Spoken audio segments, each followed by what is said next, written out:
Doom scrolling on the land websites, trying to figure out where your perfect land base is, what you should be getting, and pretty much having all your open tabs of all the potential opportunities. My name is Danielle Atkins, forester and land sales agent, where I will help you understand the forester's perspective of your responsibilities as well as opportunities with different land tracts with these quick 2-minute reviews. Today's review is going to be on the Trudie Rd Tract in Pierce County. It is 90 acres off of Trudie Road. As a reminder, I don't do any other due diligence besides reading the description, looking at the aerial photograph, and a few of the listing photos before I give my knee-jerk reactions from that forester's perspective.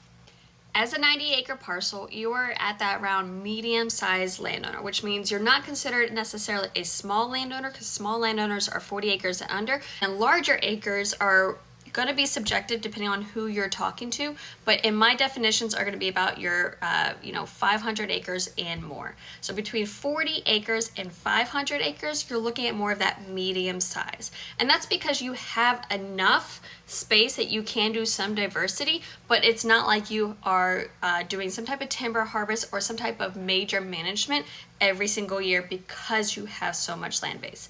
So at 90 acres, again, you're looking at that medium size. It looks like the majority of it is pretty consistent. It looks like it's basically one stand type. I reviewed the listing description and it says it has between 6 to 8 year old pines is the age range that they are, and these aerial or listing photos look pretty on point with that. And in the listing photos that you couldn't see as well in the aerial is you can see some of these wetland deposits right here. You can see them again right here. And now these aren't necessarily wetlands, they're just wet depressions that are gonna have some hardwood mixes in there. So at 6 to 8 years old, you're not gonna be doing any major timber harvesting or your first thinning until about 6 to 10 years from now. So this is a great opportunity to get into the land, start your timberland investment, whether it's for college funding or retirement funding years later, while having trees on the ground.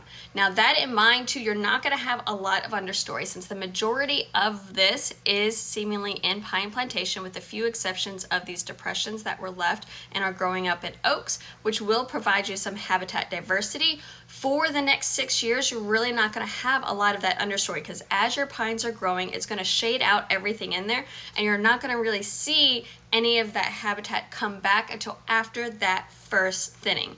And so if you're looking for this for a hunting opportunity, it has a lot of potential, but it's not going to be as ideal without you putting any intentional food plots or hunting lanes in early before your first thinning. And personally, I would always recommend doing that after the thinning and utilizing some of that open spaces. If you'd like to learn more about this piece of property, I'll put the listing agent's information in the caption below, but feel free to also message me.